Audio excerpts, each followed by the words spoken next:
Hey everybody, Jesse Burdick here.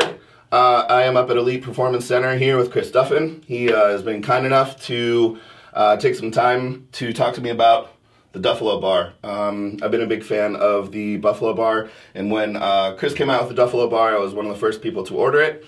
And I think that something that's been missing with everything is Chris actually talking in depth about the bar. So what I want to do here is kind of do me interviewing him in his own studio, in his own gym, talk about his own bar. I think it's important. He's too shy of a guy to kind of brag about this. I think it's a really important piece. And Chris, just tell us about the concept of the bar, what you were trying to do with it, how it's different than all the other bars, and performance-wise, and what it looks like, and what we can expect from it. Absolutely. Thanks, Jesse. Yeah, thank you. So, you know, a lot of it comes down to like actually knowing what the intent of the bar is when you design it to get all the features correctly. Right. Instead of just going, well, people like a bent bar, let's make one. Sure. Okay. So there's a lot of kind of really in-depth features we'll jump into, but first I'll just hit like some major features, some big misses for the stuff that's on the market. Okay. Basically, there's two bars on the market, right? Right. One's a cheap Chinese bar, you put it on your back and it's going to bend the first time you use it. Yes. Okay. If you want that bar, go for it. The other one is a really expensive bar. Right. It's really large, so it kind of pushes the weight farther off your back, which actually is a little bit away from what we want. Okay. And the knurling on it just wears off because it's really large because they're using a mild steel. Okay. So the knurling wears away. Both bars are actually peaked in the center here, and we'll get to that in a minute, which actually is not what you want. Okay. But as far as big features go, we're using a high-strength chromoly alloy steel. Okay. It's heat-treated, work hardened. What that means is this knurl's going to last a lifetime. Okay. It ain't going anywhere. Good. If you watch our drop test, I mean, this bar will stand what will taco basically any bar on the market. Right. We've got longer sleeves at the end, so you can actually stack weight on there, put bands on there, do some stuff that is missing with the other bars on the market. So next up, understanding what the bar is supposed to do. Yeah. So the bar. Talk about the intent of the bar, right? Yeah, the intent of the bar. It's a great concept. It's just never been executed correctly. Right.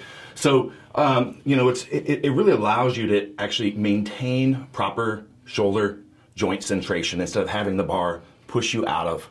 So one, that improves your shoulder health. Okay. One thing that people often miss with that is if you've got better joint centration here in the shoulder, it actually can help improve your overall bracing and positional structure, which decreases your risk of having a lumbar disc issue. Sure. That is one thing that kind of takes people out of powerlifting, right? Yeah, injuries. Yeah. So, I mean, right into this camera, just show what it's actually going to allow you to do as far as like the bar is concerned, where you're going to be able to put yourself where the other one puts you, where you're going to be able to get here, and so why. It drives you forward like this, right? Right. So ours allows you to retract and hold this position. Great. So same time, the bar doesn't want to roll off your back, and it drops down so that you can hold it a little bit lower position. Right. Both those have an impact on reducing, you know, the stress on this bicep tendon insertion right here in the shoulder. Exactly. This is the shoulder pain that people feel while they're benching. Right. They don't really often realize it's actually aggravated by the squat bar that they're using. And this is one of the bigger reasons to use specialty bars is to make sure that you can do everything else. Now we actually have a bar that's going to properly do that for us, Yes. right? Yep. So a feature that I've heard a lot of people talk about is the peaking in the middle with some of the other bars. It feels like it's not really necessarily connected.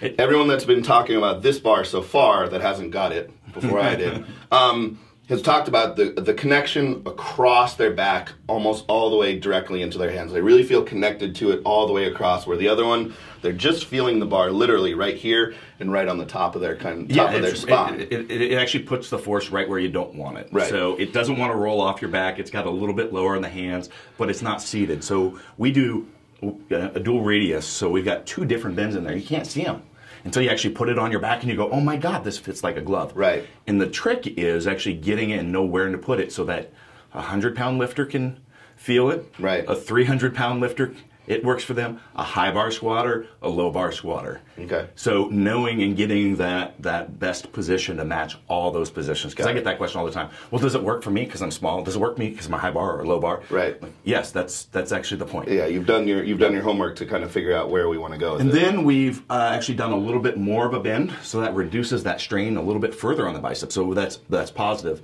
I get the question though from people going, well, is that a different squat now because it's going to be a different? The ends are tapered up. So that puts the weight basically back in your center line. Because it's Okay. like, you should be able to train with this all year round. Meet's coming. Spend a few weeks on a straight bar. Make sure you've got everything dialing, you're feeling good, you've got your positioning in. But it's the same squat. Right. Yeah, I mean, you know this. You've been training with these bars for a while. Yeah. No, Some people think it's a different squat. Right. In fact, it is not. Correct. So. All right, great. Anything else you want to talk about? You want to talk about our handles, or are we keeping that a secret a little bit longer? I think we're ready to release that. These are Okay. the prototypes, so the production ones are going to look a little different.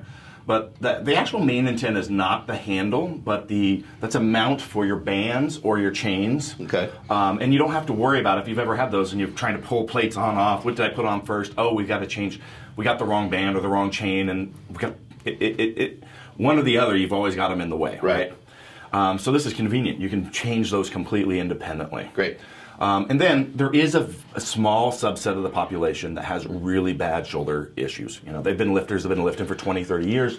There's just no work around it. They can't squat with anything but a safety squat bar, right? Right. And they want to have like a straight bar on their back for the feel of it. This is actually a further set of drop down, but this is not meant for the general public. So Sure. if you grab them and go, well, this isn't, I'd like handles in here. There's a set of handles like that you can buy. Right. That's not, these weren't intended for you. These are for people with major shoulder problems. Right. Primary issues, bands and chains, yeah. Great.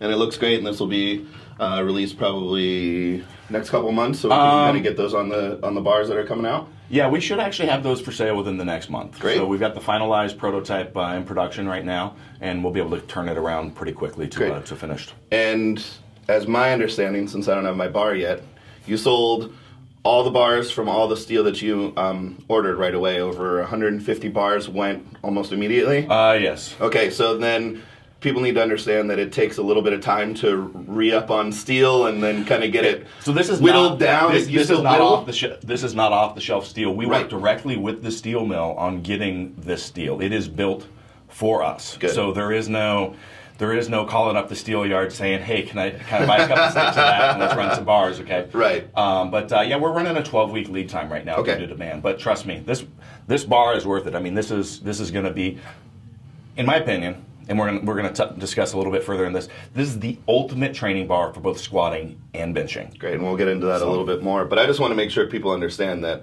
you know, this is something that's coming raw steel to you. You're doing the work. You're getting it to where it wants to be. This isn't, you know, it's coming, you know, you're calling someone, hey, we need a couple more of these bars so we can send them out. This is a process to get it here, and the process is worth it for a number of reasons, for the quality of the bar, for the intent of the bar, and for what the purchaser, what the lifter is going to get out of it. So Exactly. it's worth the time that it's going to take to get there. I know you're doing everything that you can to get it out to everyone as quick as possible, but the word's out, it's an awesome bar, so it's just going to kind of happen. If you'd like to support the production of further content and maximize your athletic performance, check out kabukistrength.net. Our goal is to provide you with the tools and the methods to maximize your performance. There's constantly adding new products to our site, so please check it out. All that's left is for you to bring the attitude.